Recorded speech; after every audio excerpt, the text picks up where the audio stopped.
Ջայլոց երբ խոսում ենք impeachment-ի մասին, Ձեզ որ են ինչի է տակրում, բա ինչու է մեր դիրքորոշումը այդպիսին։ Նախ ասեմ հետևյալը, որ 2021 թվականին ես երբեք եւ որևէ տեղ չեմ ասել, որ մենք չենք գնալու ընտրությունների։ Այո, ես դեմ եմ եղել ընտրություններին, բայց ոչ թե դա փաստարկելով որպես ընտրությունները լեգիտիմացնելու քայլ, այլ ես շատ հստակ ասել եմ, որ ես խորապես համոզված եմ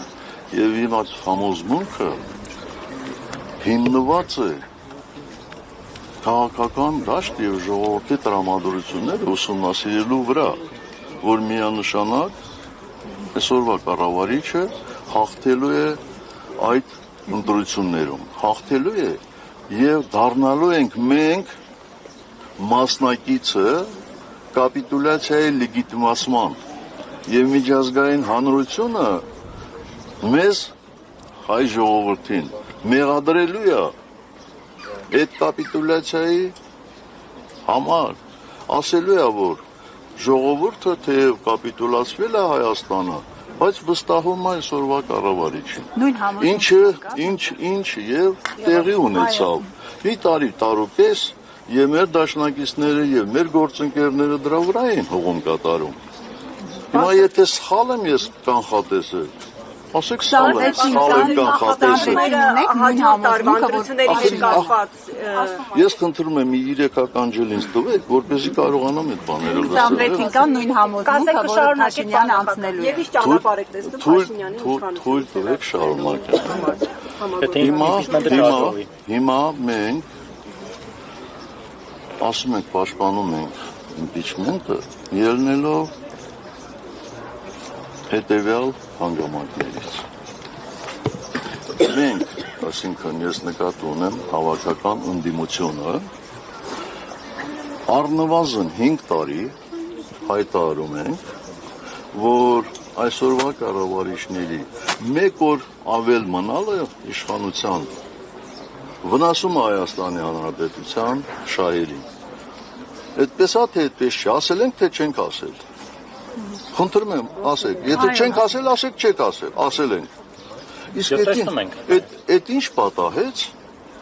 որ հիմա էլ ասում ենք, չէ, մի տարի սպասենք, մինչև ընտրությունները գա։ Լավ։ Ես ասացի, 21 ընտրությունները շատ իրատեսական էին, ես իրատեսական չի, 21 եւ 2 օր։ Դուք չէ, բայց իմ տարիքի մարդիկ գիտեն, որ բազմաթիվ են եղել դեպքերը նորագույն պատմության մեջ, որ մենք գնացել ենք իրադարձությունների, որոնք շատ-շատերի կարծիքով հավանական չէին, բայց հաջողությամբ է հասակվել։ Բայց խնդիրը դրանում չի։ Այսինքն կարծում եք ԿՊ-ից կմիանան հայ 18 հոգին։ Ախր թույլ չեք տալիս պատասխանեն ձեր իսկ հարցին, էլի թույլ տվեք խնդրում եմ։ Հիմա մենք կոնկրետ ես ինչ եմ կարծում։ Եկեք այս հարցին նաև երկխոսությամբ փորձենք պատասխանել, էլի։